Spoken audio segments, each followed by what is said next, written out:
BR Naidu గారు మాట్లాడుతూ అంటున్నాడు మా కరుణాకర్ రెడ్డి గారి గురించి మాట్లాడుతూ.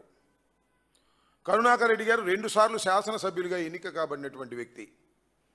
2 సార్లు భగవంతుడి దయ వల్ల ఆయన ఆశీస్సుల వల్ల టీడీటీ బోర్డు చైర్మన్గా నియమించబడి విప్లవాత్మకమైన మార్పులు టీడీటీలో తీసుకొచ్చినటువంటి వ్యక్తి కరుణాకర్ రెడ్డి గారు. ఆ కరుణాకర్ రెడ్డి గారిని ఏం మాట్లాడతావా? వాడు వీడని మాట్లాడతావా? వీడొక దొంగ, వీడొక డెకాయిట్టు, ఇదేనా నువ్వు మాట్లాడేది? నువ్వు కూర్చున్నటువంటి స్థానం ఏమిటి?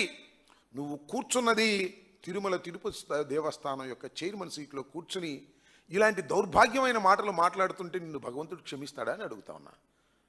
ఇంకో మాట మాట్లాడి నాకు చాలా ఆశ్చర్యం వేసింది. ఆ డైలాగ్ మరి ఎట్టా వచ్చిందేమో తెలియదు. మరి టీవీ5 నడుపుతూ ఉంటాడు కదా, డైలాగ్ కూడా బాగా చెప్పడం నేర్చుకున్నాడు, మరి విన్నాడో యాంకర్ల ద్వారా.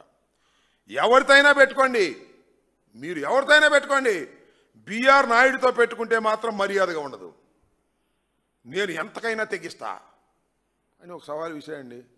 బిఆర్ నాయుడుతో పెట్టుకుంటే మాత్రం కుదరంటే ఎవరితోనే పెట్టుకోవచ్చు అంట, ఎంతకైనా తెగిస్తా అంట. ఏం తెగిస్తావే? మటర్ చేస్తావా లేకపోతే ఊరేసుకుంటావా? ఏం మాట్లాడుతున్నావు నువ్వు?